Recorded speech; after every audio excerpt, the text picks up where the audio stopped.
Sophia, please confirm that you can hear me. Hi, Sophia, please confirm that you can hear me loud and clear.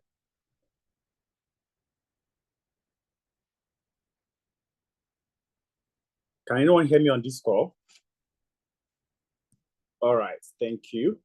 Okay, so we're going to jump right into the discussion that we'll have for tonight. It's going to be an interesting conversation, and it's going to be, very, very interactive. So we're just going to converse for us to understand a couple of things that we need to know if we're looking to break into cybersecurity come 2025.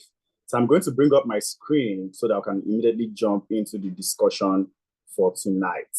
Okay, I'm going to bring up my screen so that I can jump into the discussion for tonight. But before we jump into the discussion, I would love to know you and where you are joining us from. So I would love to know, just type in your name and the location of where you are joining us from.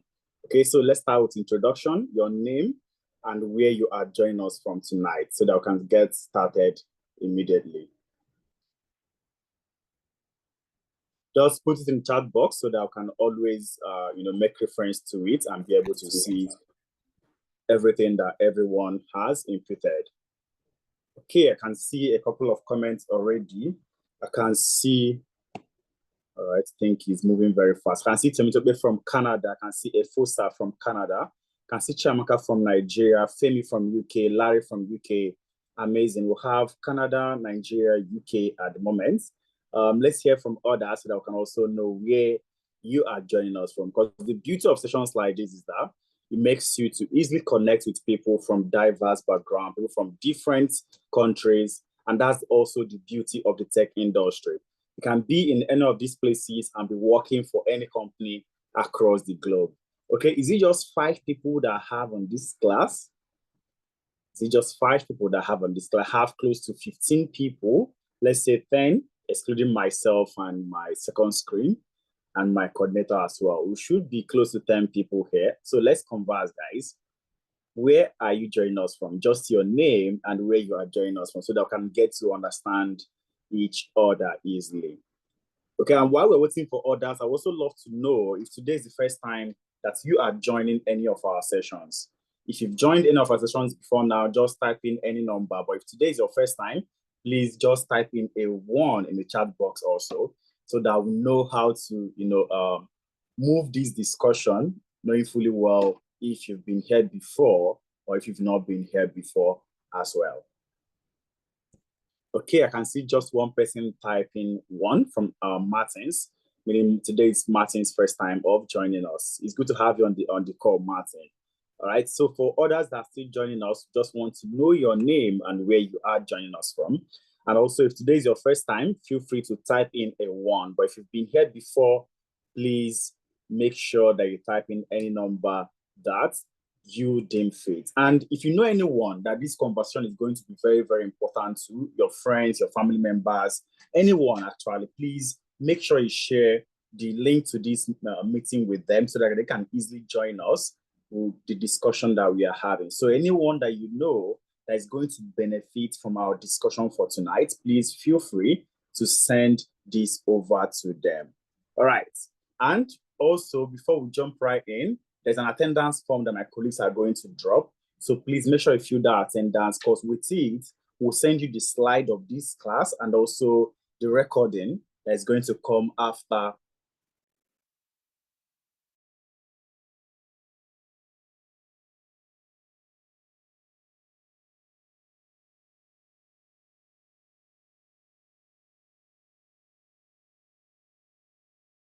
I don't need it. No.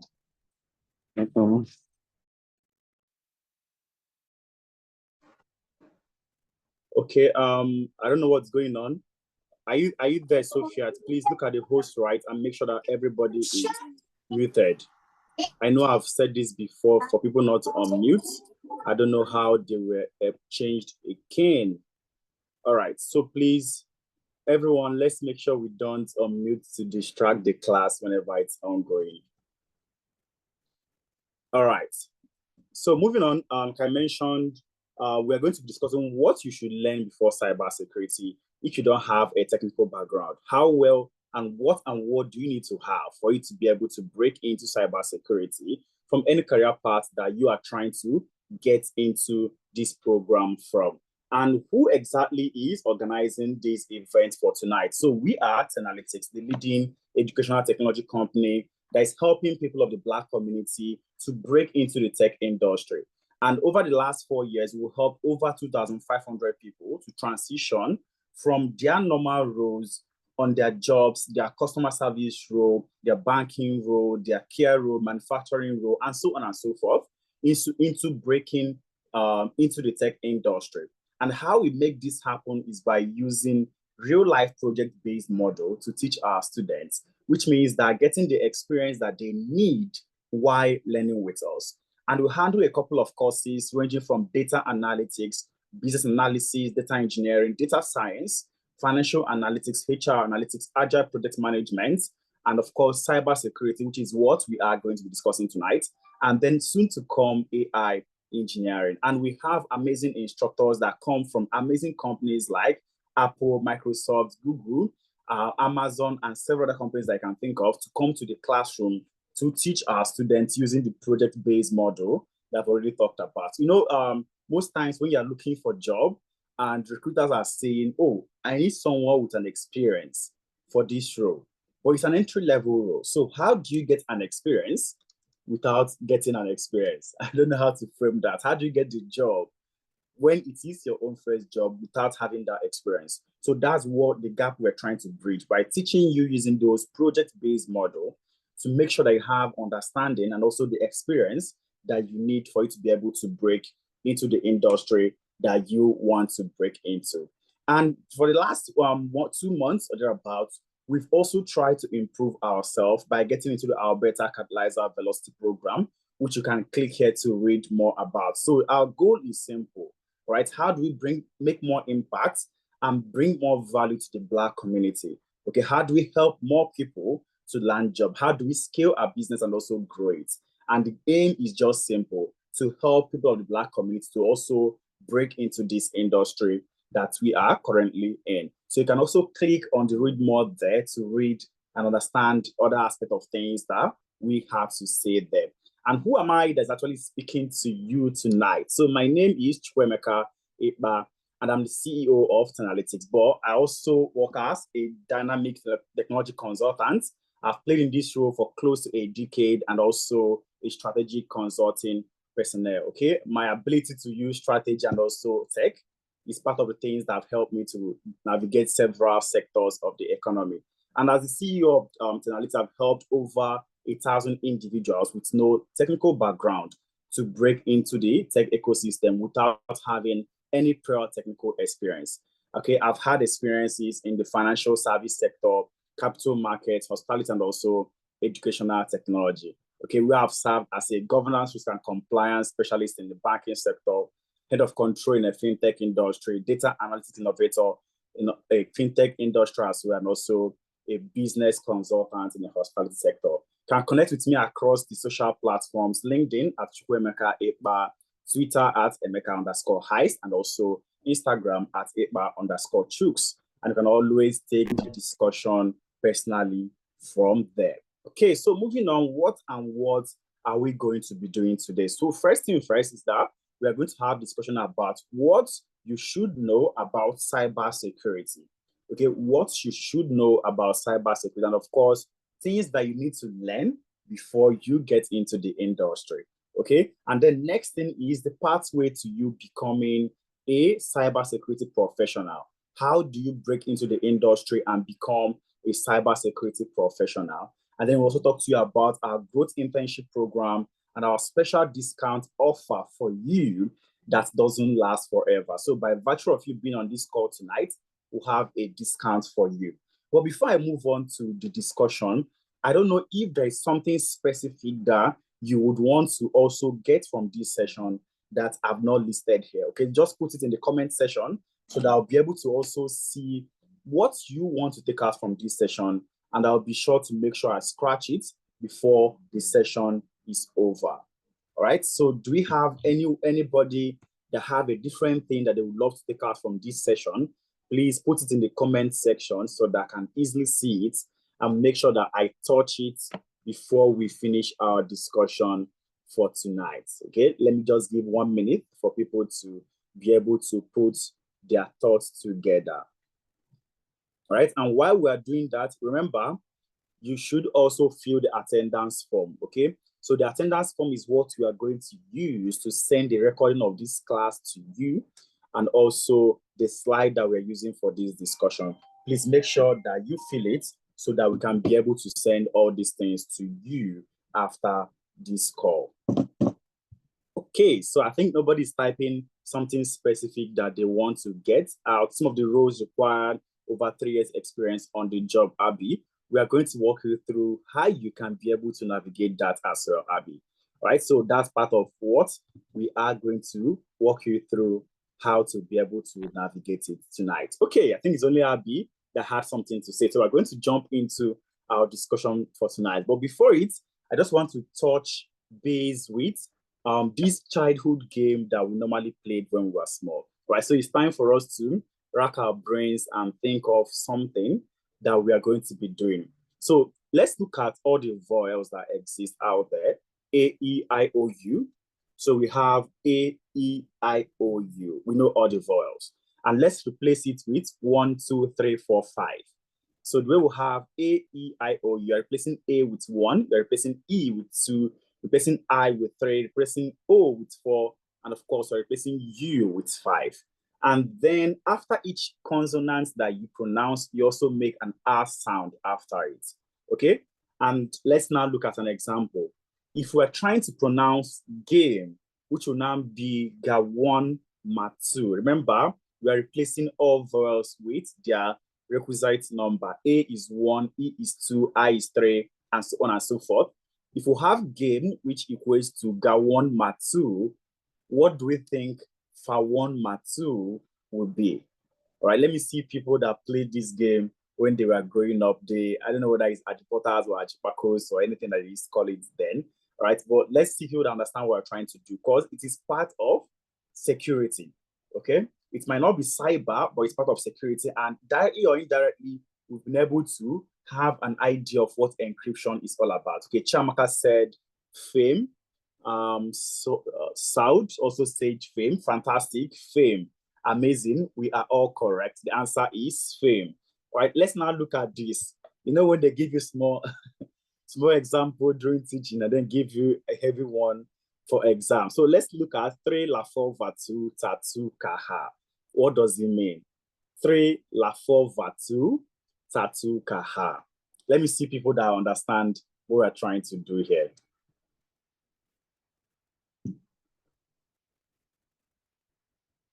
Nobody? Can people still hear me? Can people still hear me on this call? All right, or we are trying to solve the question that is there.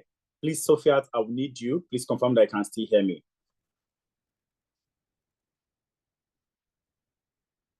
All right, so let's decrypt 3 la 4 vatu tatu kaha. Speaking in tongues. Abby said I'm speaking in tongues. But Abby, look at what we mentioned, right? We have the vowels A, E, I, O, U, and we replaced it with 1, 2, 3, 4, 5. Okay, that's what we simply did. And then when we write any consonants, we attach an R sound after it. Okay, Femi said, I love tech. I don't know whether Femi is correct. Let me see if there are people that will agree to what Femi said. I love tech also from South. Amazing, amazing. It's like that's the correct answer. I love tech.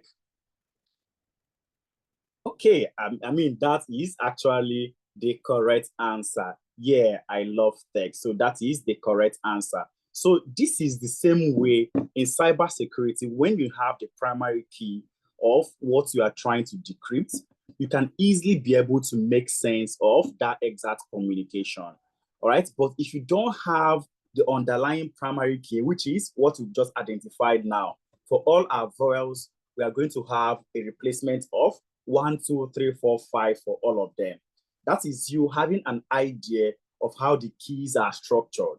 So the same way in the tech industry, if you have an idea of how the keys are structured for you to decrypt any encryption can simply be able to run it. As easy as that. As easy as that. So it may not be as easy as I'm saying it right now, but that's the same process that it all follows. Okay, it's the same process that it all follows. Once you have an understanding of the primary key of what you're trying to communicate, you can easily be able to decrypt anything there. So we'll still have other games here that you can also try to decrypt after and be able to know how well you've been able to play in that field. So let's get into our discussion for tonight. You know, when we talk about cybersecurity, everyone always wonder, is there a field that I can easily get into?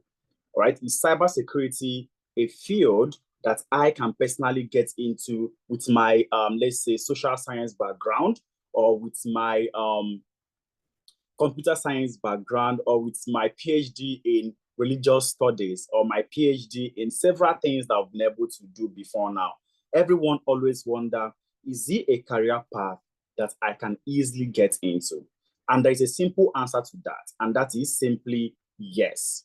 All right, the answer is simply yes. So in cybersecurity, it's always seen as a multidisciplinary field, which means no matter where you are coming from, there is a particular domain that always will speak to you.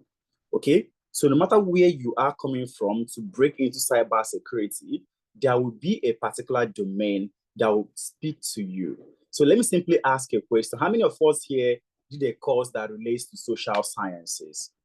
How many of us did a course that relates to social sciences? Let me see how many people I have on the call. I have quite enough people on the call.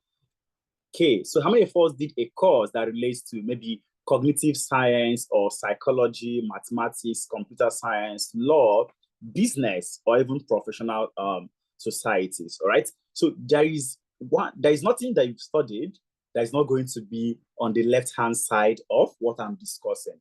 Okay, let me turn on my bio and be able to show my touch points. So there is nothing that you studied that will not be on this right side of my screen.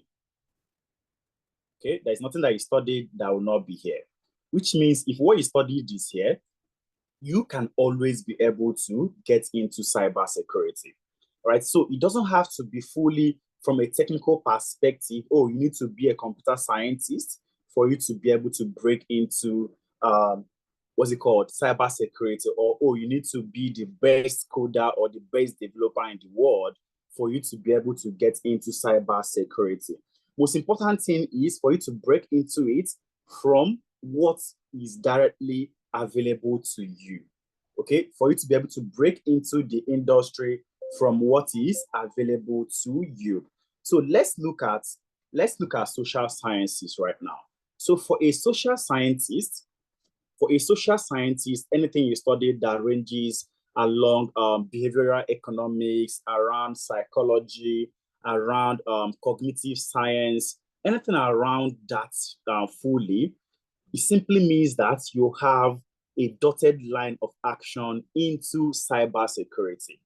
Okay, even if what you study is cultural studies or sociology or anthropology, it has an activity, it has a role to play in cybersecurity. Okay, because all cybersecurity personnel, they need people that will be able to make sense of cultural norms. So, for instance, if what you studied is, let me use the major ethnic groups in Nigeria as an example, Igbo, Hausa, or Yoruba, and they have understanding of their cultural norms, you have a role to play in cybersecurity from the aspect of sociocultural and anthropological models. So it simply means that when they want to do something that relates to that exact environment, you are going to be their go-to person in that for that exact learning. And also, if they are doing something around understanding people, okay, process information, and also be able to make decisions that will make people react in different scenarios, which is more of what behavioral psychology is all about. So if you're a psychologist, if you're an economics, if you're doing anything that relates to cognitive science, simply means that those attributes that you're able to catch while you are in school will have an opportunity for you to leverage it in cybersecurity. Okay? Simply means that you have a way to leverage it in cybersecurity. So let's not look at it from the aspect that you need to just be a computer scientist for you to be able to get into this industry. No, that is not how it works. So far as you have an idea in any of these courses on the left-hand side, you can easily break into it. Next one is also cognitive science. So like I've mentioned, it's also relating to anything that has to do with you having understanding of how to process information or make decisions. So it simply means that if you've worked as a customer relationship officer, as a relationship manager, and all those things that allowed you to interact with people and be able to make cognitive decisions, can also leverage that exact skill to work in cybersecurity space. All right, so let's move ahead. We'll have user psychology. Okay, we'll have user psychology. So when we talk about user psychology, it's also a place that you have to analyze the behavior and the motivations that people get. So for instance, if you're someone that can easily know what motivates these boys that wear socks and hoodies, all right? If you're someone that understands all those environments, you have that behavioral science understanding, you have that social psychology understanding, you have that human interaction understanding. Simply means that you can comfortably play in cybersecurity from the aspect of user psychology information. Okay, so let's not look at cybersecurity from the aspect of it is purely coding. No, let's not look at, so most things that I'm even going to talk about now may not even relate to coding. So let's bring it down to what most of us know. Okay, let's bring it down to what most of us know. So if you are someone that also played, maybe you've worked as a quality assurance officer, you've worked as an internal control officer, you've worked as a business assurance personnel, simply means that can also play a role from the aspect of user psychology, because you've been able to work in places where your responsibility is to find user motivations, to find interaction, and for you to be able to build a link between that system and the people. Simply means that you can play a role in cyber security. Okay, so let's move on. We also have the aspect of mathematics, like we all have been waiting for. As a mathematician, 100%, you will also be able to excel in this field.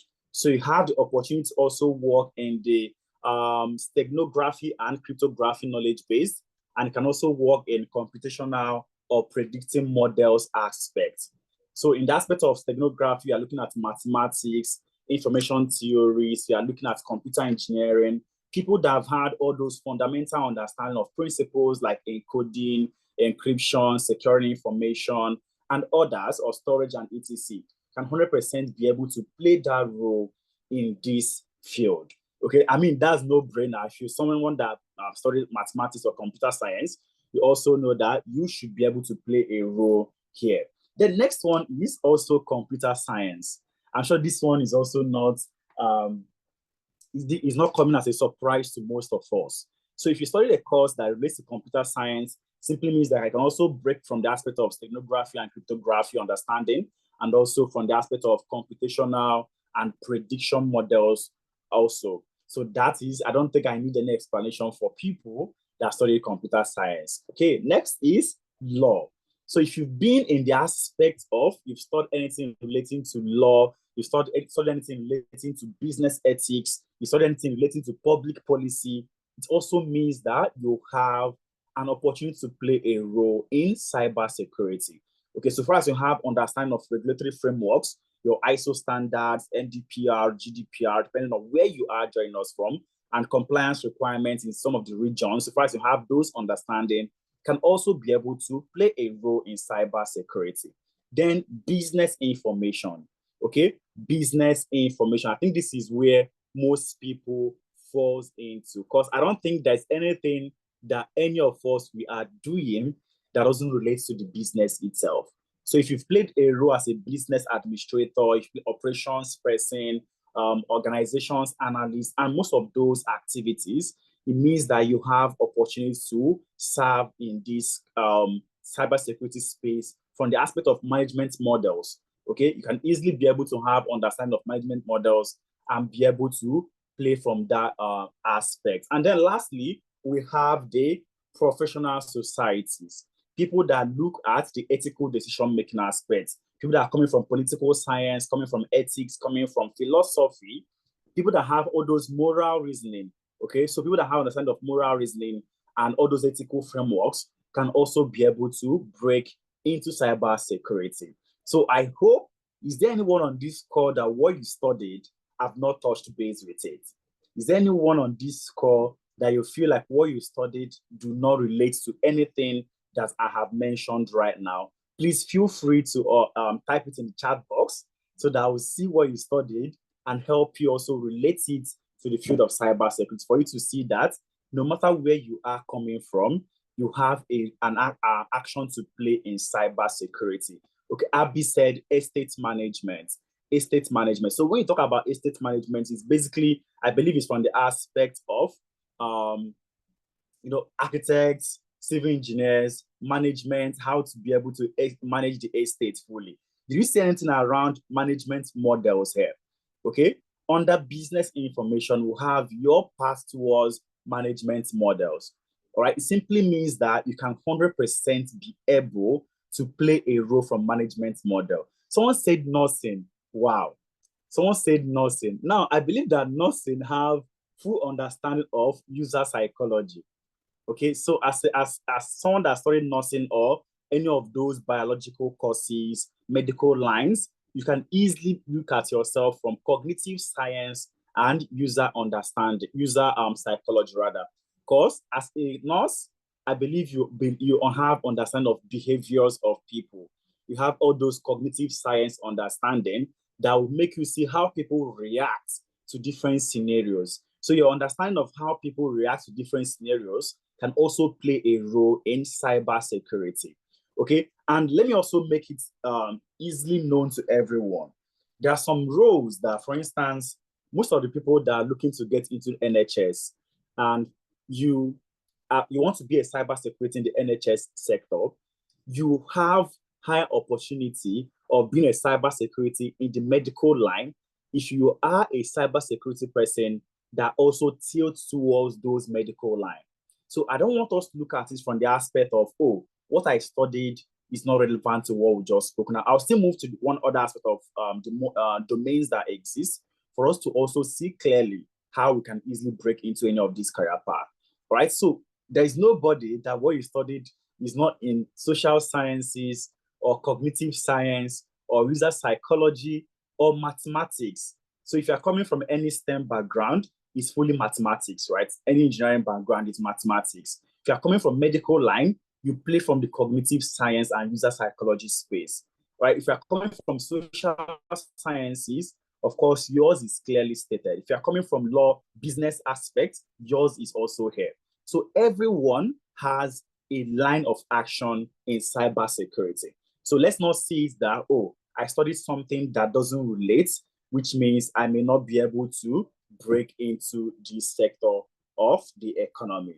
Right, so let's look at the next one. Let's look at the next one that we have here.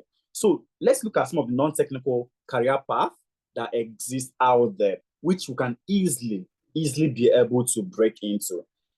First one is GRC. So GRC, these are people that their role is fully to understand the governance, the risk aspect, and compliance aspects to be able to manage the regulatory requirements in the cybersecurity space. Okay, they are not doing anything technical, right? But where it gets dicey is this: for you to be able to build amazing policies, for you to build policies that are complying to what people need, you may want to look at having all those technical understanding as well.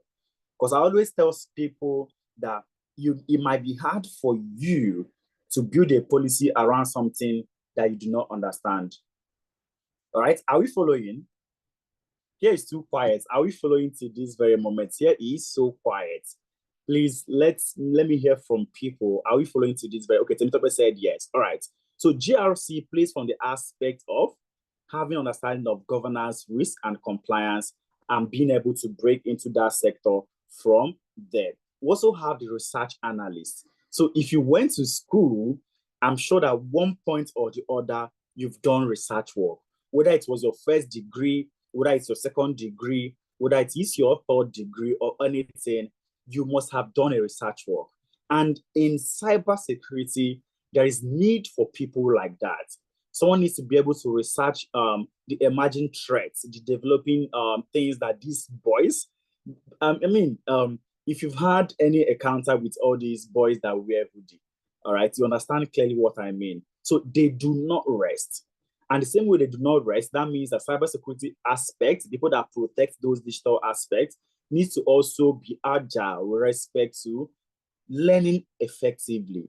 If they come up with new models of how they are going to hack people, your own role is to make sure that you have a research analyst that has a counter research on how it can be able to solve that exact need. So research analyst is also a non-technical career path that we all can also be able to break into.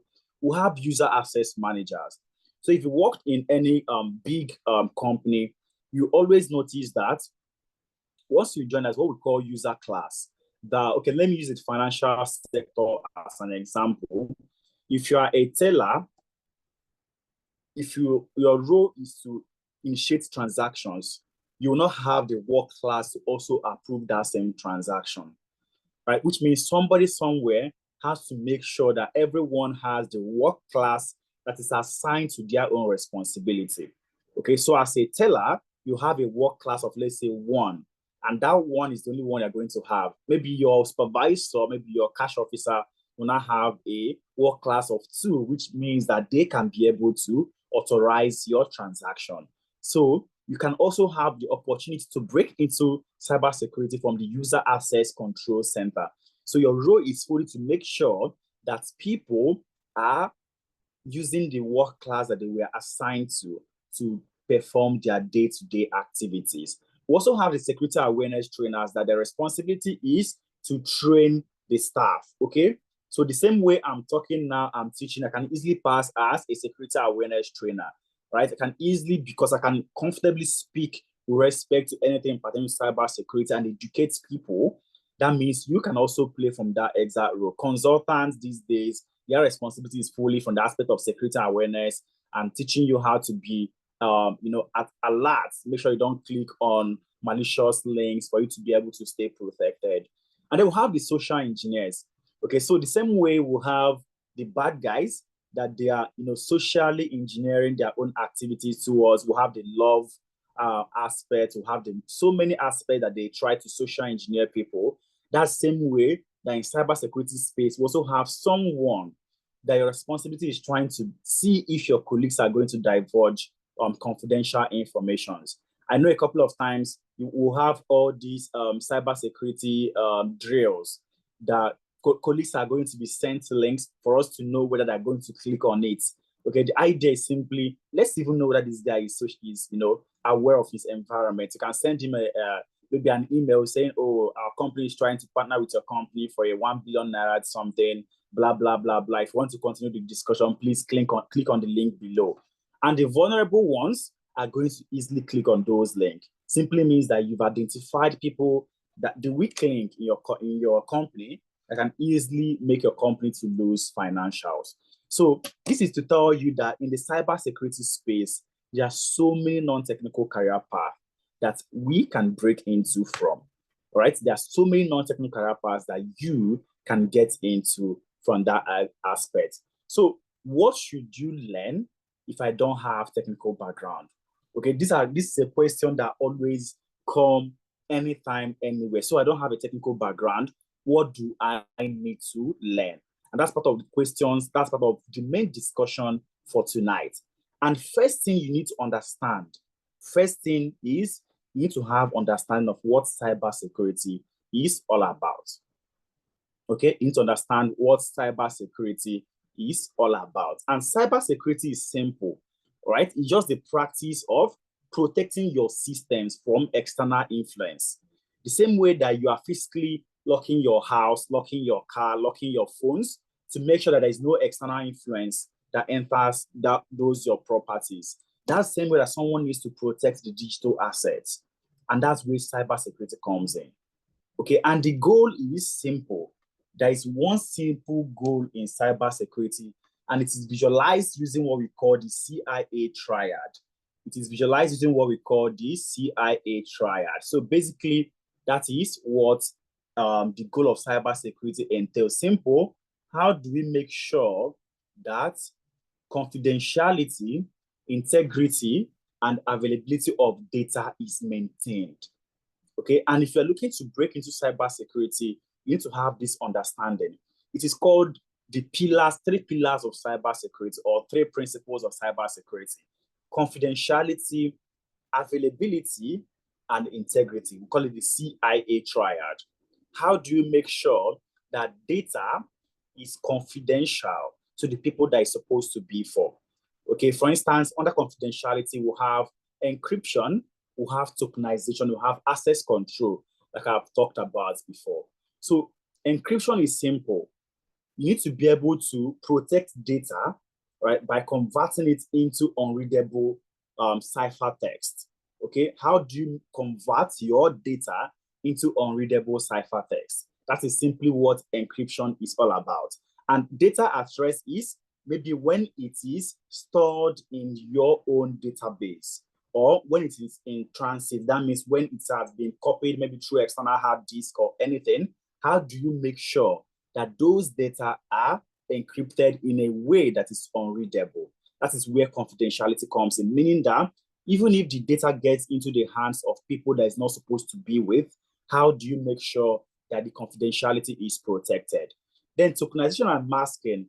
How many of us have banking accounts that when we open it, can easily see that it's masked, right? I'm sure that most banks, even if they're going to show some portion of the number, which might be just the first two and the last two, then the other parts of your account number would be fully masked.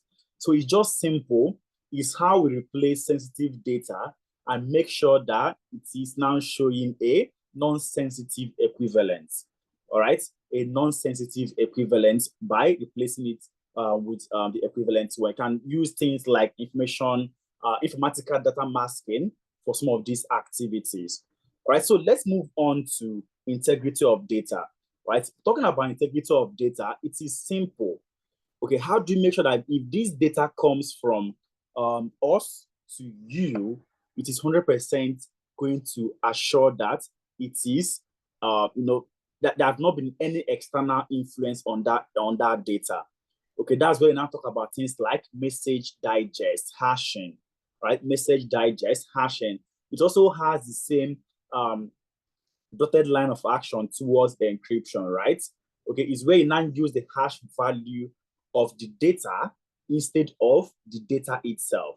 So what we did before, if you joined us earlier when we were playing those games, we can easily equate it to hashing. Okay, we've used a hash value to replace the data itself. We said all vowels, we are replacing it with 1, 2, 3, 4, 5.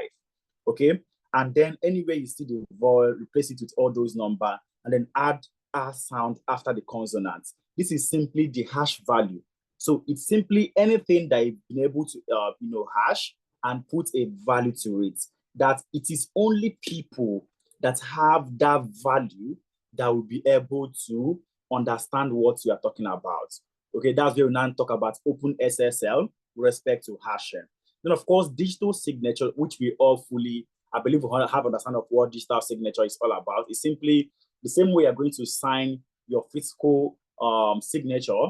Right now, these people now have digital signature that once it hits and I pass it through maybe a DocuSign or any of those things, can easily show that this message came from Chukwemeka, right? So there's possibility of having non-repudiation. I can't say, oh, this data did not come from me, because it is clearly showing that it is coming from me and I signed that exact message. So that is what integrity of data is all about. So everything that you will be doing in cybersecurity is hinged on these 3 actions: confidentiality, integrity, and availability of data. Then lastly, let's look at availability of data. It's about how possible you are going to make sure that data is available to anyone that needs it at any particular point in time. We have the IDS and IPS. So IDS is intrusion detection systems and IPS intrusion prevention systems. Basically, it is to make sure that at any point that there's any external influence trying to block or take your data, there is something to detect it. That's where we have our snot. So snot can serve as an IDS or an IPS. We also have your suricata that can also serve as IDS or IPS. Their responsibility is to make sure that at any points that external influence is coming to your data, someone will notice it and it will trigger an alarm so that when you need your data, it is going to be available for you. So you still have other things under availability, under integrity, so many things under each of them. And that is what you are going to be trying to learn. Okay, so if you are trying to break into cybersecurity, remember, first thing first, you need to have understanding of what cybersecurity is all about. Okay, you need to have understanding of what cybersecurity is all about. Then secondly, you need to now be able to understand the CIA triad and what it entails fully. Okay, you need to have understanding of what the CIA triad entails and how to be able to move through it. And then last, you need to gain practical-based experience. This is very, very important. Practical-based experience. So I've been able to touch base with three things: understand cybersecurity, 2, understand the CIA triad, and 3, gain project-based experience. This is where most people fall off, right? Because if you are looking to get into cybersecurity, there has to be a knowledge of networking concepts. Okay, fret not. So even if you do not have any of these things, we help you, walk you through those levels. Okay, first walking you through understanding cybersecurity, then walking you through understanding the CIA triad, and of course, giving you the project practical based understanding that is very, very crucial. So under your your practical based understanding, you need to understand networking, okay, and protocols. That's the place you now learn your LAN, your WAN, your IPs, your subnetting, and other aspects. Even if you are looking to get into the non-technical aspects, it's always advisable to at least have a superficial understanding of some of these technical terms. Okay, it is very important that you have those superficial understanding. Then next is for you to gain understanding of the operating systems. So you're also going to be taught this. It's no more about you use a Windows operating system, you only know about Windows. No. So at this moment, you need to start learning things like Windows, Mac OS, Linux operating system, because that they are going to all be crucial for your own sake in the field. And last, you need to engage in hands-on projects and labs. So if you're learning cybersecurity and you do not have a virtual lab on your laptop where you can easily perform any practical, then you are learning it the wrong way. Okay, so if you're learning cybersecurity today and you do not have any hands-on projects that you are working on, or you do not have labs that you have, you need to rethink how you've been learning so far. And lastly, you now need to be able to participate in cybersecurity competitions like Capture the Flag. I don't know if there are people that followed me to this very moment. Okay, are we still following till this moment, or are we already resting? Please, will this slide be shared? Of course, Ayomide, the slide will be shared to everyone, but please, for you to have access to the slide, we need you to fill the attendance form. All right, we need you to fill the attendance form because that's where we see your details to send the slide to you. We'll share the slide with you and also the recording of this class. Okay, we'll share the slide and recording of this class. I know I mentioned about having practical understanding. Now, let's look at the easiest practical we can actually have in this class. Let's look at, have I been pawned before? Let's see people that maybe they have compromised emails, okay? So let's see people that have compromised email. Is there anyone that is willing to, type their email? Let's check whether your email has been pawned before now, okay? Which means it is vulnerable. You've used this and it has, your password has been in data breach in so many sites. So simply type it and let's check. So I'm going to use my own to start off before I can start looking at every other person. Let's see if my own personal email is vulnerable. All right, Chukwemeka. Okay, let me use this one. All right, which is the one that I know might have this at Gmail. gmail.com. So I know this email. So let's check if this email has been pawned. So let's check pawned. He's currently analyzing it. Oh no, it means that this email is pawned. Okay. And if you scroll down, you are going to see breaches where you are pawned. For this exact email, it was pawned in Canva. It was pawned in Canva and also City Day. All right. So you can see where the breaches are coming from relating to this email. Okay. I think a couple of people dropped their emails. So let me look through and see what we are dropping. Sorry, can we still, okay, I think my screen is still showing. All right, let me look through and check some of the emails to pick. I think I have Prince Paul. Prince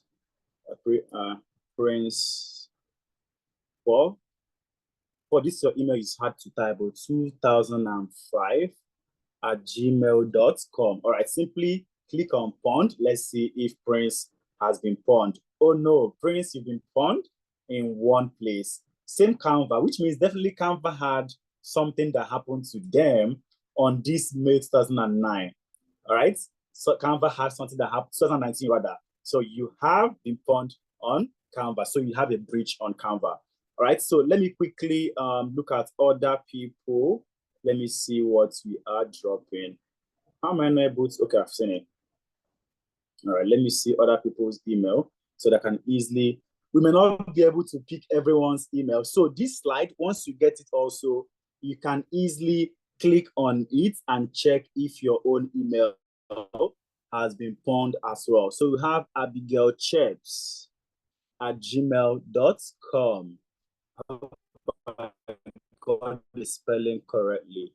Abigail Cheps at gmail.com. Good news, Abigail, you are 100% security cautious. Good news, no pawnage found. So Abigail, you are one of the most secured people on this call. All right, let's look at maybe two more before we move ahead. So I'll be taking it in the order that they dropped in the chat comments. So that I'll be sure that I'm being partial. Larry Raul 98 at gmail.com. Abby, you're happy that you've not been pawned. That's nice. So Larry, rather, there's also good news for you. No pawnage found. Okay, so let me quickly copy the address so I can put it in the chat box for us to also be able to, on our own, check if we've been pawned or not, because we may not be able to, go through everything, all the emails that we are dropping in the chat box. So it's simple. You can check on haveibeenpawned.com and you have an access to it to check whether your email is compromised. Do mine, you'll be amazed. Gloria said I should do hers, I'll be amazed. Gloria, you're threatening me. So I've dropped the link in the comment section for us to be able to also check this. Okay, so let me check Gloria since she said I'm going to be amazed. Maybe I'm going to see a lot of pawnage, a lot of vulnerabilities since she said I'll be amazed. Let me see. Gloria said, let's see what's you. Gloria, you've been pawned as well. You've been pawned. I'm surprised you're saying that I'll be amazed. Is this the surprise that you planned for me? All right. So Gloria, you've been pawned. You have breaches on LinkedIn and also Dropbox and this Cito Day. All right. So you have breaches on these sites. All right. I think there are also several others. Gloria, yours is not actually 3, it's 18. You're pawned in 18 data breaches. Wow. Gloria, you need to change your email password as fast as possible. All right, you need to change your email password. So you've been pawned in 18 data breaches. If you scroll down, you see City OD, LinkedIn, Dropbox. You see River City Media Spam, Combo List, Exploit.n, Online Spam Bot, Payment Blank, Collection. Gloria, only you knows where you've been able to use all these things, but you've actually been pawned in so many sites. Okay, so I'm actually amazed. 18, that's quite a lot. You should, as fast as possible, change your email password tonight. Okay, so we may not be able to check everyone's. Gloria, I'm happy that you dropped yours because it's also an avenue for all of us to learn. Okay, so we may not be able to check everyone's email, but please, it's very simple. Once you get the slide, you can easily see the link there, haveibeenpawned.org, and then be able to see if you've been pawned or not. Okay, Lola is begging. She's on her knees begging. All right, let's see. This should be the last but not the least. Modukbe Lola, let's see if you've been pawned or if you've been a good person. Just one moment. Okay. Why is my... Okay, it is her, sorry. Modukbe Lola. So let's quickly check yours. Dupsy Show. Oh. Yahoo email. That's amazing. That's really amazing for you to be using. And Glory is also using a Yahoo email. All right. I mean, anybody using Yahoo email, that's really an old email. So good news, Gloria, or Dupsy rather, good news, no Ponage fan, no British account, and no pace. So you are free. Okay? You are free, Dupsy. Congratulations.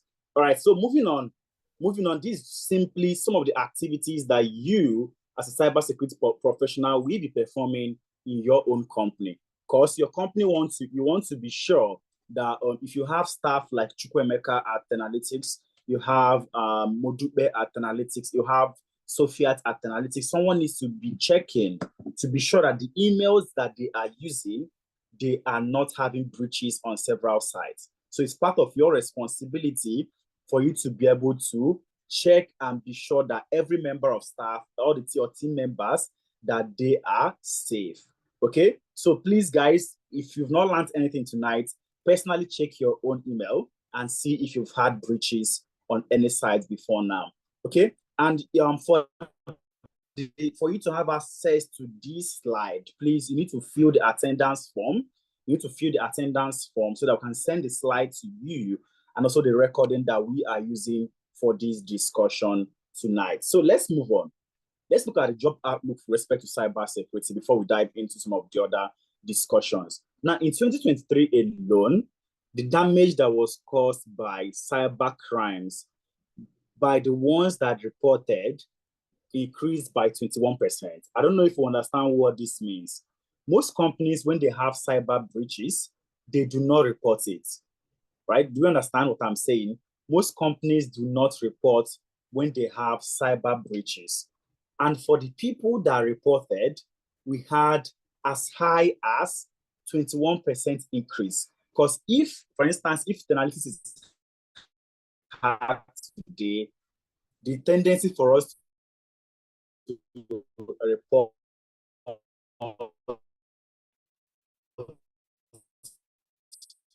will also be part of things that will go to attackers. Now, because companies do not even report that they've been vulnerable, they've been attacked, the ones that reported, we saw an increase of 21% for the last 2023, which is an increase, a historical increase that rise as high as 12.5 billion in the US dollars. And that alone, in 2023, we also have 1 million plus jobs for trained cybersecurity experts. All right.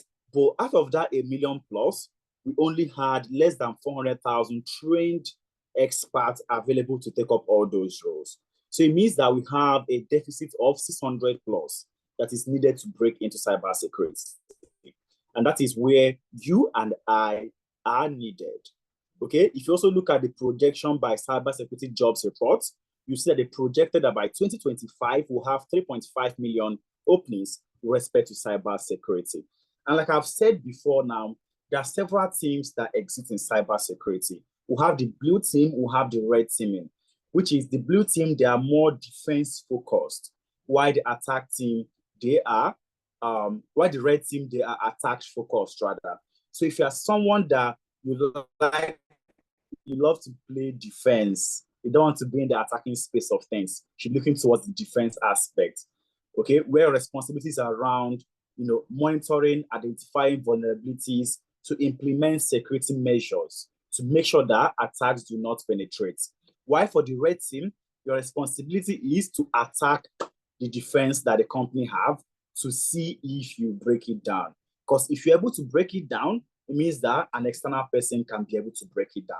So you now have to choose the one that suits. You also have the purple team, right? That's more of a combination of the red team and blue team. You have understanding of both parties, and that's where purple team now emerges from. So you need to be able to choose the one that speaks to you. Now, for cybersecurity, for you to get into this career path, how do you get started? How can you easily get started in cybersecurity? It is simple, all right? Using the method that we have for 4 months transitional journey, it is very simple. And number one, the first thing that you need to do is for you to identify your desired tech career path. So by virtue of us joining this session, I have the assumption that we've all selected that we want to be in cybersecurity. I have that assumption that we've all selected that want to be in cybersecurity. Okay. The next thing is for you to learn the skills. Okay. Next is for you to learn the skills. Educate yourself. It's not something that you can get by virtue of just sliding through things. You have to get a dedicated learner to learn the skill effectively. And then also you need to be able to gain project-based experience. This cannot be emphasized much. It cannot be emphasized much. You need a project-based understanding. Nobody is going to hire you if you are coming to a place and you are saying, oh, I have understanding of cybersecurity. I have this understanding. Please hire me. Nobody is going to pick you if you do not have those project-based understanding. And that is why we try to teach using all those models. We try to teach our people using project-based aspects. How do you simulate things that will happen in real life in the classroom so that students will have a physical understanding of what is going on? Okay, you also have gaining the employability skill. All right, you also need to be able to gain the employee to land roles. You need to be able to gain those employability skills. All right. And then you move to networking and also mentorship. So, like I mentioned, first is for us to select a career path, which I believe by virtue of you being on this call, you've already selected cybersecurity as your own career path. Or is there anybody on this call that has a different career path that they want to move into? Is there anyone?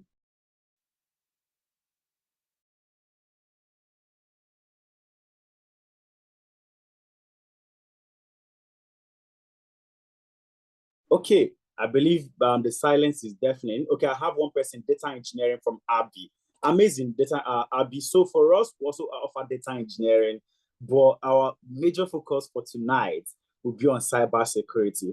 But maybe when we are done, in the end, I might chip 1 or 2 things for data engineering for you, right? But our main focus tonight is cybersecurity. Okay, so after selecting the career path, you now can easily see and check whether that career path you selected is part of the career path that will still be relevant in the next coming years.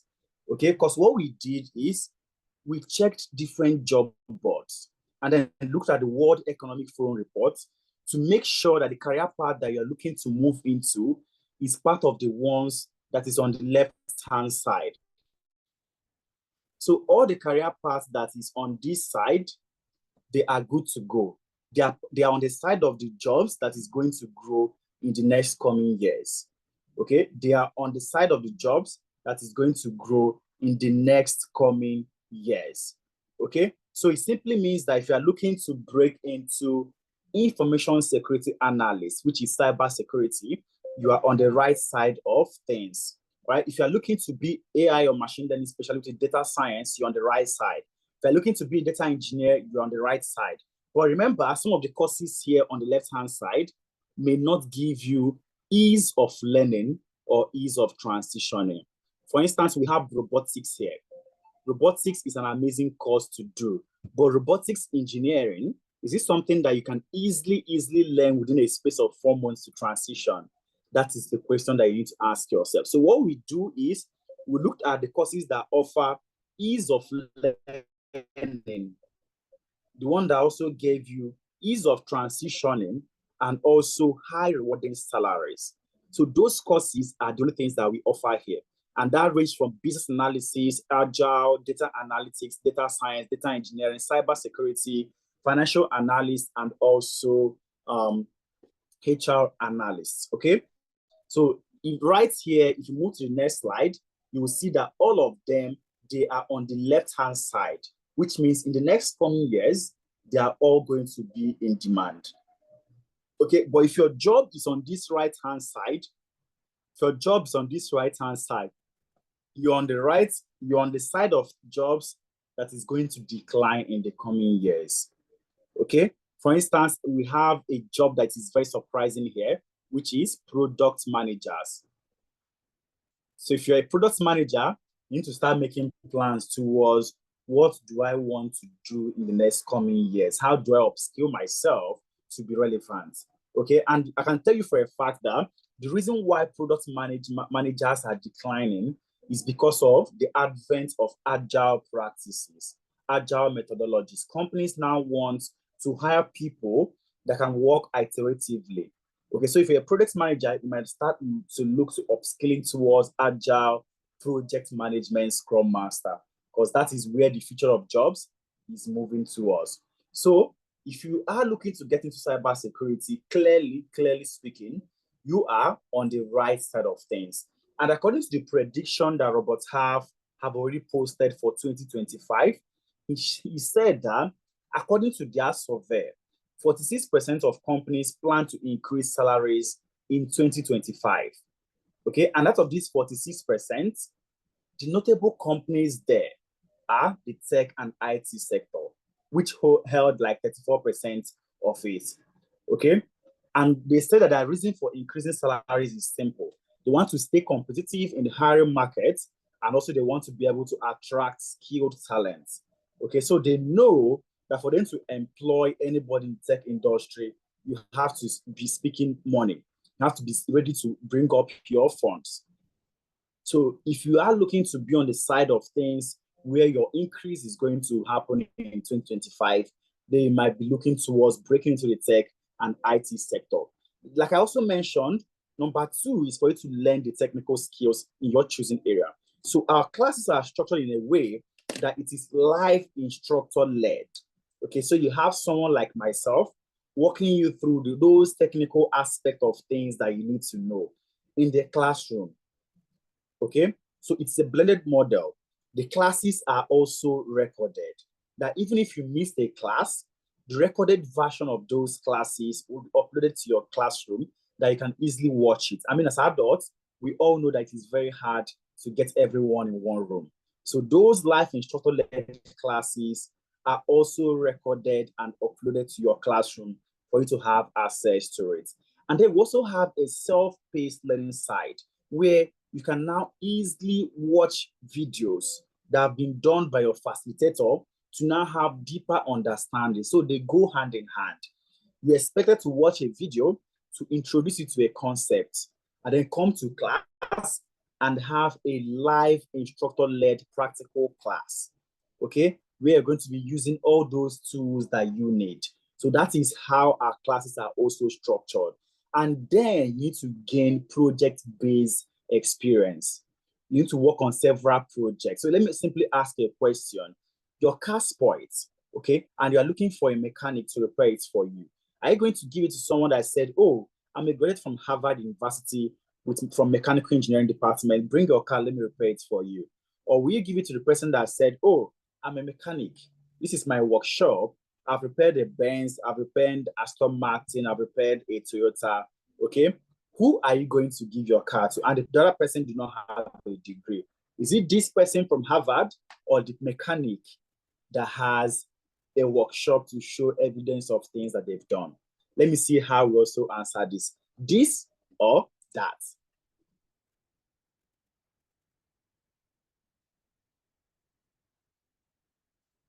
I'm not seeing anyone's response. Are we sure we are following? This or that? Okay, Obeyemi mentioned that. Amazing. Obeyemi mentioned that. We mentioned Abby mentioned mechanic. Larry mentioned that as well. Amazing. Emmanuel mentioned mechanic. It simply means that we understand the concepts. Now, in the tech industry, what recruiters are always looking out for is because they want someone with experience. Okay, Porter mentioned, I've lost a job sometime because I don't have a portfolio. Okay, amazing. Okay, it is important for you to have evidence of things that you've done in the past. And all those technical trainings that you're going to be having in the classroom, you are going to be getting the training that you can easily put in your portfolio as evidence of things that you've been able to do in the past. Okay, so all your technical trainings, all your classroom is technical based. So you also be taught how to build a portfolio for you to be able to put all these things in your own portfolio, because these are things that will serve as an evidence of what you've been able to do. The next one is for you to gain employability skills. So with my close to a decade experience in the tech industry, what I've noticed is simple. We are all technically gifted, but when it comes to employability skills, that is where we lack. And these are ways that you can show yourself, you can make a difference. For instance, first thing is CV review sessions. How do you match your CV to the job that you're applying to?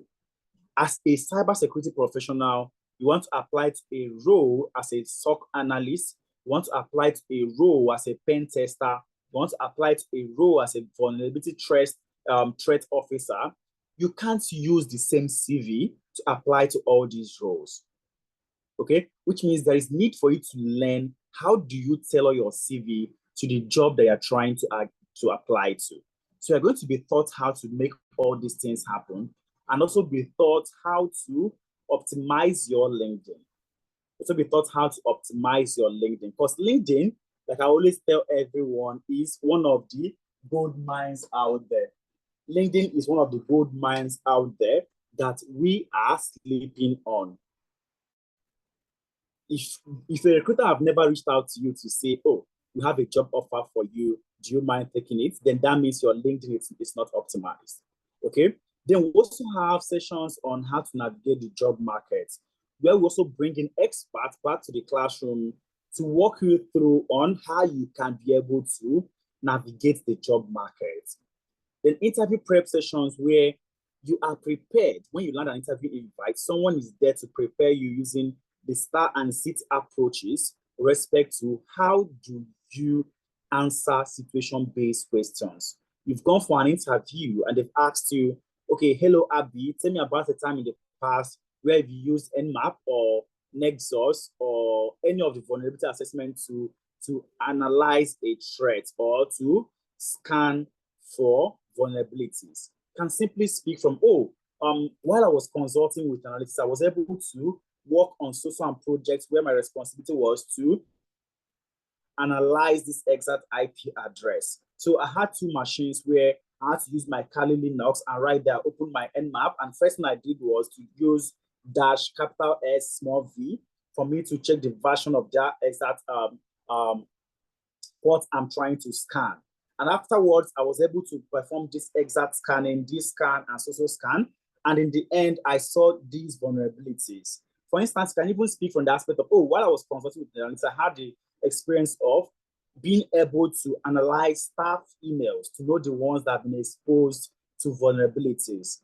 And I was able to scan and analyze so many emails in the company. And afterwards, I saw the ones that were pawned. And what I did was to recommend for them to change their passwords. So when you speak from STAR framework, which is situation, task, action, and result, which means, by virtue of me performing those actions, I was able to close out on those vulnerabilities, and we didn't have any major non-conformity when the regulatory observers came for ISO certification. Can speak from those exact languages.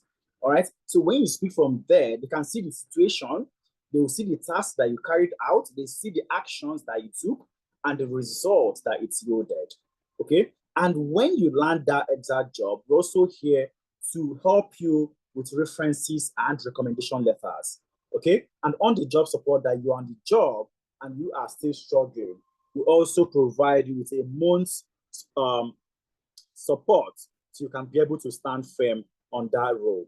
Then mentorship sessions and also how you can utilize Upwork for you to be able to play in the freelancing space. So these are how we also provide you with employability services that's going to differentiate you from the people that just have technical skills. Because recruiters are looking for people that should be able to speak effectively on their jobs. The next is networking. All right, so it's important for you to join a strong community. So if you can see my screen, you can see what happened here. The first one, this person, Hamilton Stephen, mentioned, oh, I just want to say a very big thank you for providing me with a reference. All right, so if you scroll down, you see what he went on to say. Oh, you see what he went on to say. He mentioned, I am still getting other job offers, right? I am still getting offers, but I don't know who I can recommend. If you have anybody who is solid enough that I can recommend in case another comes forth within Scotland area, please send them across my way. So these are the importance of networking and being part of a community, right? So if you're looking to also get into the industry, I know most times you mention, oh, I want to do self-taught.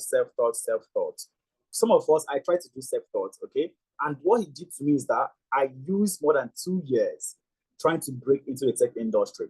A journey that people make within 4 to 5 months, I used over 2 years trying to get my own results. All right. And do you have that time for you to be able to be moving around trying to break in? You can also see instances where one person first got into a company, and then after a while, our person also brought in the people that they trained with in the program into that same company.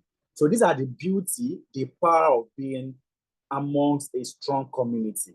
Okay, you can see first person Sunday joined the company, Seven Trends. Okay, Seven Trends is in United Kingdom. And then after a while, Oluwaseun also joined Seven Trends. Okay, and it's from their connection that they were able to help each other to come into that company. So this is the importance of being part of a strong community. And lastly, number 6 step is mentorship. So I always mention to people that trying to start something is easy. For instance, if said, oh, you're going to start gymming, it's easy for you to get into the gym and start gymming.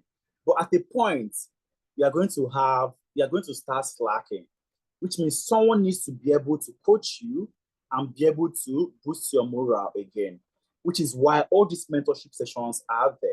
The power of focus. We have body mentorship programs where we bring in past students back to the classroom to coach you on how they were able to navigate it during their own time. Okay, we have sessions on upscaling your tech career. So all these are mentorship sessions to make sure that people are able to move ahead. We have understanding the tech industry, career mentorship program, okay, and so many others. So we always have all these to make sure we move everyone from one point to the other. Nobody is slacking. And when you are done training, you can comfortably work in these different sectors. Like I mentioned, cybersecurity analyst, SOC analyst, information security analyst, network security engineer, pen tester, security architect, and so much more. You can work in all these places. And the beauty is that we have a well-crafted curriculum to walk you through all these things that you need to know. So like I mentioned, first thing that you are going to be learning in the classroom will be introduction to cybersecurity.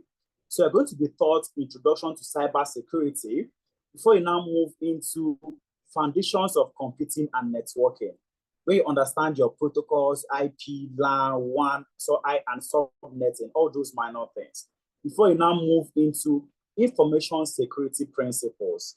So this is where you now have understanding of the CIA triad: confidentiality, integrity, and availability of data, and then offensive and defensive cybersecurity. So from this point downwards, you are now learning how do you leverage the tools that is relevant for these places to learn.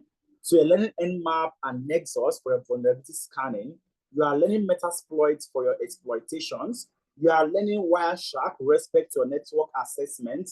You are learning was Bob Suite for your endpoint security. You are learning so many tools. Splunk as a CM tool. You are learning Microsoft Defender. You are learning Snort. So, and of course, you need to have understanding of Kali Linux. So all these things are now the technical aspects where you have a real life case study to teach you all these topics.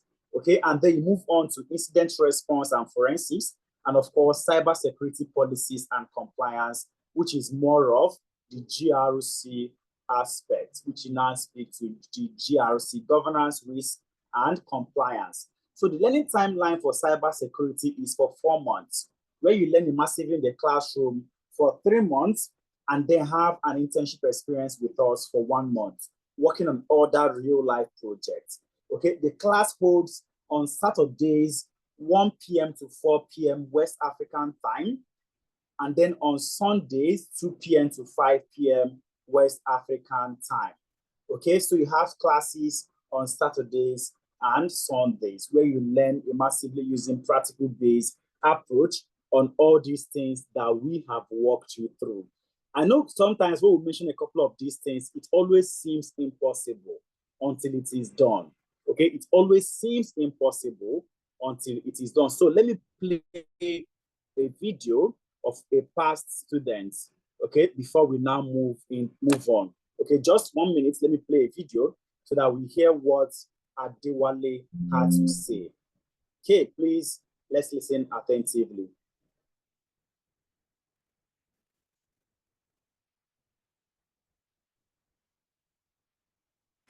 Hello guys, how you doing? My name is Adewale Adetayo. I am making this video just to share my experience that I had with Analytics. About 5 months ago, I enrolled for a cybersecurity course with Analytics. Yeah, and when I started the course, my expectations were met. They actually shared a lot of stuff, both theories and hands-on, and the instructor was fantastic, literally. So while I was still doing the course, about let's say 60 to 70% completion into the course, I was obviously applying for jobs while I was doing the course, and I got a job as a Microsoft business advisor, solving technical problems for organizations with less than 300 employees. And I could say that doing the course was a contributing factor to me securing the job. I wanted to just affirm the knowledge that I have with cybersecurity, IT in general, because for some time, I was working as a self-employed person and I wasn't working in the IT space. So just to get back in, I needed to go through some courses just to establish the knowledge that I have and probably help me with some knowledge gaps likewise.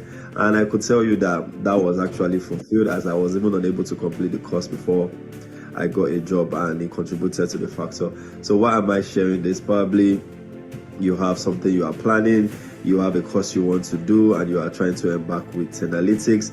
I would say you should go ahead with it. You can ask all the questions you want to. You have a group that you belong to. You guys can actually share knowledge together likewise, and you can ask all the questions, during the course, that you literally know that every question you want to ask, probably every knowledge gap you have, you can really talk about it, instead of doing probably micro courses online whereby it's just a one-way teaching, whereby you cannot provide your own feedbacks or probably questions that you have. So guys, I will recommend Analytics. I wish you all the best in your endeavors, guys.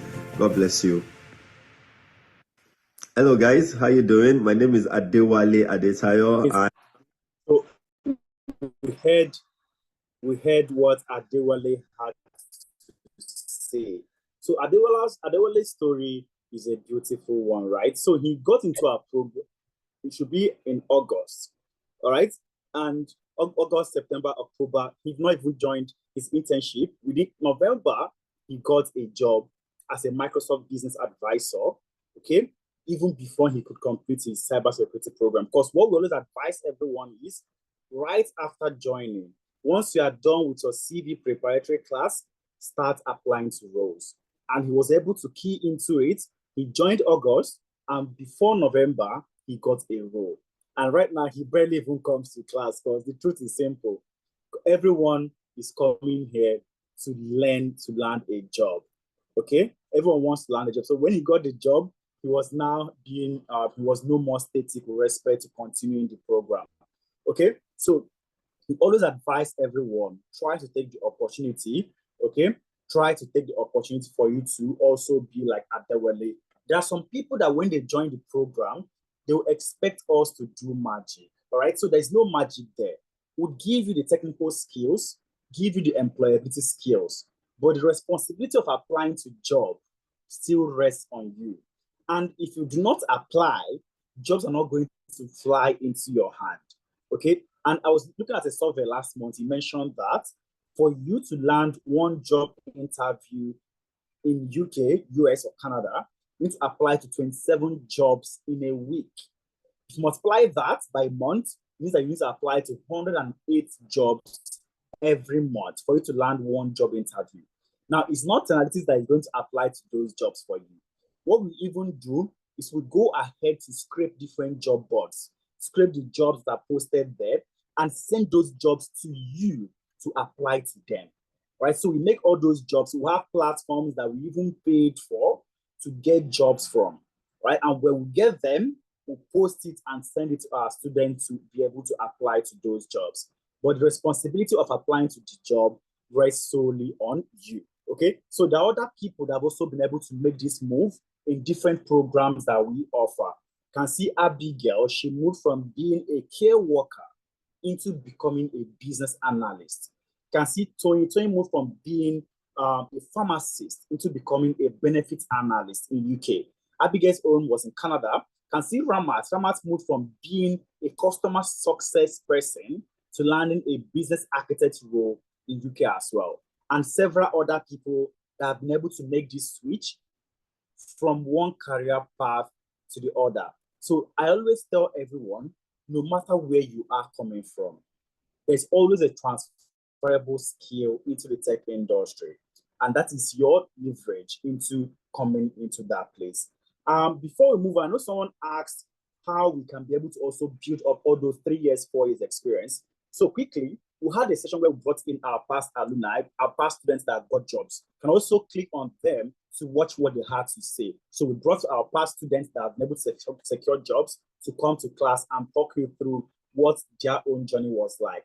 And all these are all success stories of people, how they've been able to move from one role to the other. Okay, so our next class is starting by 4th of January 2024. Okay, and the time for you to secure your spot and register for it is right now. Okay, all our programs goes for $750. But at the moment, we'll have a 20% discount for the first group of people that will join this. Okay, we'll have a 20% discount that will not last forever. Okay, so once the year is over, the price reverts back to the full pricing. Okay, the price reverts back to the full pricing. And even before the year is over, once the first 10 people that's supposed to join the program joins, the price also rolls over. So I always advise people to try to take their advantage as fast as possible. And for you to secure a spot is simple. Just click on the main stack links that my colleagues are going to drop to bring you to our enrollment center. And here, you can now scroll down to the program you want to register for. You can scroll down for the program you want to register for. So for cybersecurity, you can simply click on register for CS. Once you click on it, it will bring you to this page. All right. And right here, you see how you can be able to structure your payments. So if you want to make payments one-off, you can easily click on $600 and then make your payment one-off. If you want to pay it in 2 installments, you can click on $300 and pay it in 2 installments. If you want to make your payment in 3 installments, you can click on 3 monthly payment plan and make your payment 3 times. So all you have to do is simple. Just click on the one that suits you and scroll down, then click on proceed to pay. So right there, you're seeing that your first payment is due today. They are trying to make the payment. The next one is due by January 11th, 2025. Then the last one is due by February 11th, 2025. Once you click on proceed, it brings you to the page where you fill in your details. And after that, just simply click on pay for the product and you will simply pay.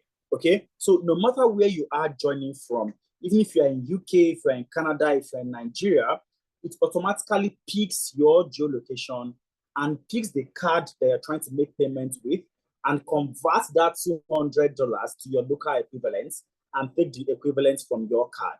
So if you're in UK and you're trying to pay with a Wise card, maybe a pounds card, it will automatically convert this $200 to around 166 pounds and take the equivalent from the card. If you're in Germany, it converts it to euro and take the equivalent. If you're in Nigeria, it converts it to naira and take the equivalent.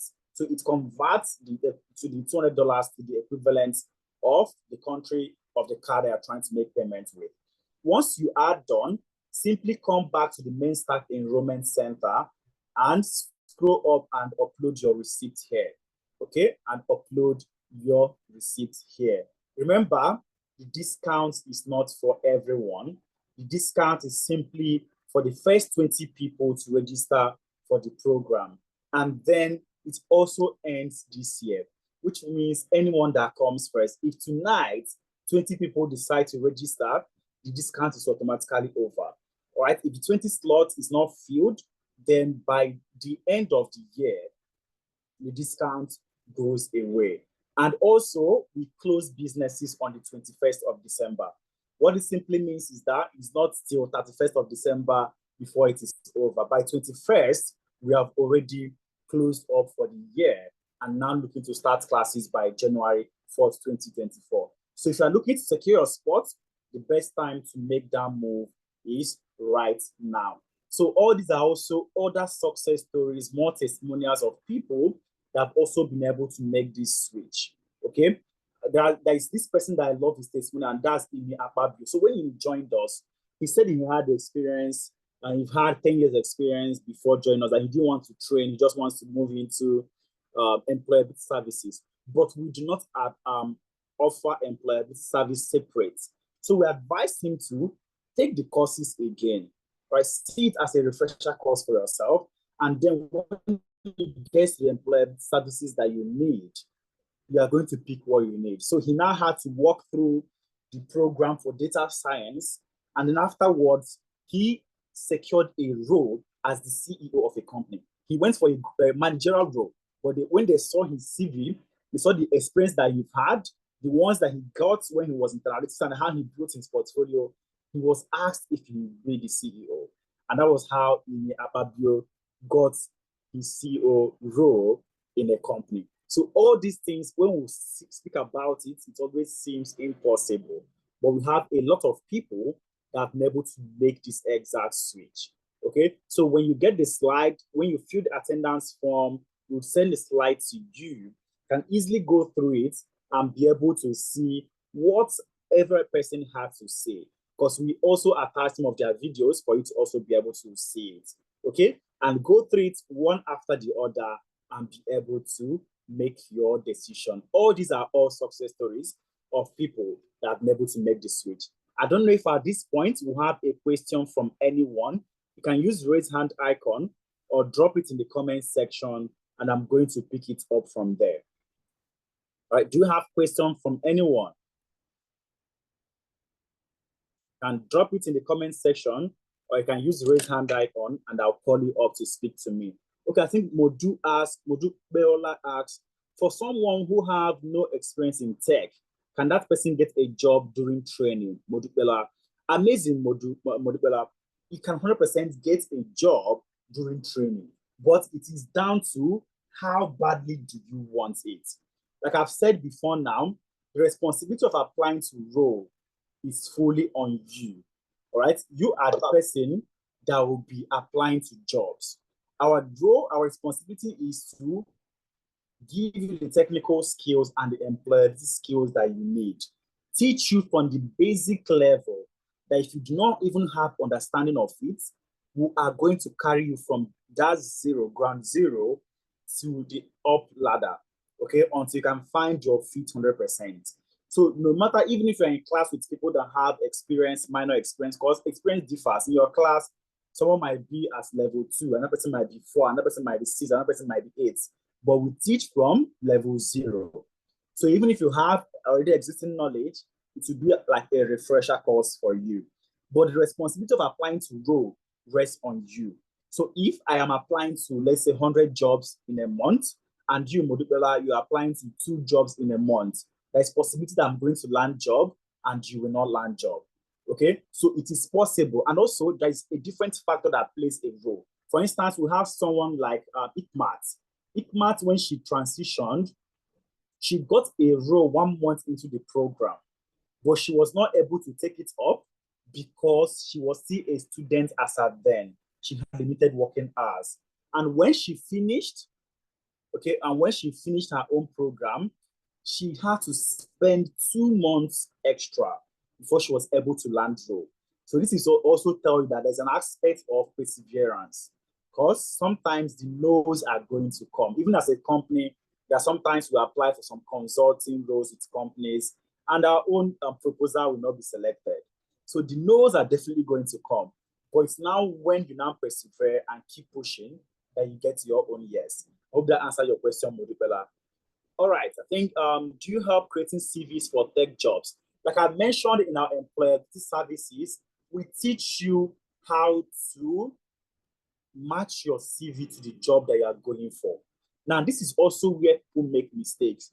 Modupela, I hope I'm pronouncing your name correctly. You can't use one CV to apply to multiple roles. No.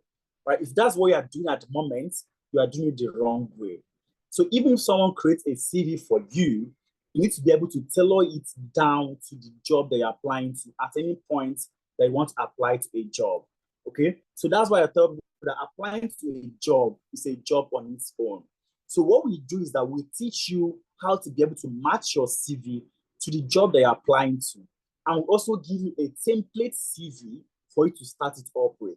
Okay, we give you a template. Now it's your responsibility that any job that you want to apply, you match your CV to that job, because that's what allows you to even pass the applicant tracking system stage, ATS. For you to scale the ATS, your CV needs to have at least 80% match to the job description. All right, and if you've not been able to match your CV to the job, that is the point that you are even going to fall off. So we're going to teach you how to match your CV to those jobs, and then we're now going to also provide you with a template.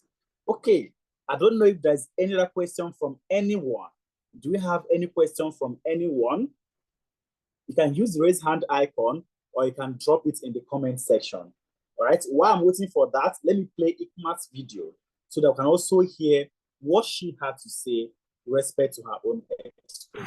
I have 12 emails, 30 messages, and a proposal due by 10. How am I already underwater? I'm in the same.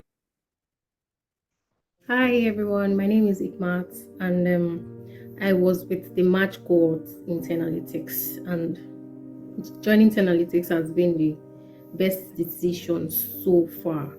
You know, for me, someone coming from a background of full housewife, because I had to stay back home to look after my child for 4 years, and then wanting to break into something new, wanting to go back into the workforce, you know, wanting to place myself in the society for better job opportunities. So it was a lot. And then I'm glad that Analytics came along, and then they presented me with so many opportunities right in front of me, better opportunities. And then I'm glad I took it. And then also the advice of do not sell yourself short, that Effie is always saying, it is very, very valid, because place yourself right, you know, don't sell yourself short. It's a very, very, very valid advice. You know, in Analytics, they will hold your hands like a child, you know, through the modules. You have the opportunity to go back and study. You have the opportunity to go back and practice. You have the opportunity to ask questions. You know, we have people you can always go back to, even outside of class hours. It's the most amazing experience so far, really. And then another thing is the interview prep, guys. That is another very important thing. I did my interview prep with Mr. Mohammed, and it is the best decision ever, because he was like, he saw into the future. He knew what was going to be asked, and I'm glad that I wrote down all the things he mentioned. I went back to practice, and then when it was time for the interview, it was like everything he was mentioning, everything he mentioned, they were just they kept on. And then when I was answering those questions, I was so confident, because I already practiced. I did an Excel test, I did a math test, and then they were really impressed. And another thing is, guys, it may not come as fast as you expect. Definitely you are going to get some no's, and then you may begin to think you're not good enough. You are good enough, yes. The no's will come, but always take it as a basis for learning and development, because after every interview where I got a no, I always make sure I get a personal feedback. So I work on those feedbacks for my next interviews. And yes, it worked. It really worked for me, because I got my first job 3 months into the program, my first job. But I couldn't take up the job because I was a student and I was only eligible to work 20 hours. So I couldn't take up the job. 3 months later, I got 2 jobs with full visa sponsorship. And guys, all the other no's before the 2 jobs prepared me for the yeses I got. So yes, the no's will come, but do not give up, because you always have the analytics to go back to. They are the best and the best thing that ever happened to me.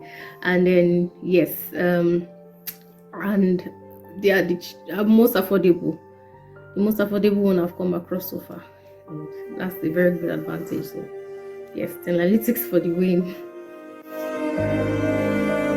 All right, thank you. So we heard what Ikmat had to also say. Like I mentioned, 1 month into the program, she got her own job offer, and then after she finished the program, she was not able to get anything else. Then 2 months down, close to 3 months, all right, she now got 2 jobs that she had to make selection of the one that she wants. So it's not going to always be yes, yes, yes. The no's are going to come, but the no's are part of things that is going to prepare you for the yes that you are looking for. Remember, like I mentioned, the discount is not continuous. It ends once the first 20 people register, and you have the option to break it into instrumental plan. First month can make 200, can break into 3 payments plan, and then be able to get into the classes as at then. The discount ends this year, and our year ends by the 21st, which should be in less than 2 weeks' time. So if you have plans, this is the best time for you to secure your spot. So thank you so much for being with us. Can go through all the success stories of other people that have also been able to make the move and have their own achievements. All right. So like I mentioned, we help more than 2,500 people across the globe, UK, US, Canada, Europe, Africa, and of course, Asia, to move from our classroom into landing their first jobs. And these are some of the places that our participants work. The most prominent one is NHS, because NHS, they are the ones that always give visa sponsorship. So our people always move towards NHS, and they always snipe our star students. Okay, so you also can be part of the people that their story is going to be posted here. We have a couple of corporate social responsibilities that have also been able to perform in the past, hackathons, capture the flags, and that we've been able to do where people also win amazing prizes. Are you ready to start your own journey? Like I always tell everyone, the best time to break into the tech industry is 5 years ago. The next best time is today. So on behalf of my founders, Adeza Suleiman, who is a technology expert, and also Efemena Ipro, who is also a data scientist and engineer with wealth of experience, I say a very big thank you to each and every one of you for joining us this afternoon or this evening, no matter where you're joining us from, to listen and hear what we had to say. Please make sure that you're able to make that decision that you want to start your tech journey. If you are looking to start a race by January, the time to make the plans are right now. If you wait till January for you to say, oh, I want to break into the sector, the boats may have moved as at then. So please ensure you secure your spot as fast as possible. And I can't wait to see you come January 4th in any of our programs. And if you want to have a personal one-on-one clarity session, personal one-on-one consultation free in the group chats that are coming through, you're going to get a link for you to book a one-on-one consultation with us, for us to help you find a career path that suits you specifically. We want us to look at your background, look at things that you've done before now to find a career path that suits you. Please, when you see that one-on-one consultation link, it's a calendar link for you to block our calendars. make sure you use it and book it for us to have a personal conversation with you. It's entirely free. But I always advise people, try and secure your spots so that by the time you are coming for the one-on-one consultation and going back, the spot is not fully taken. Okay, even if you secure your spot as a cybersecurity person, data analyst, data engineer, and after the consultation, we realize that you can easily fit in to be a business analyst. We are going to make all those changes from the back end for you. Okay, so thank you once more to each and every one of you. I can't wait to see you come January 4th in any of our programs. Cheers, guys, and bye for now.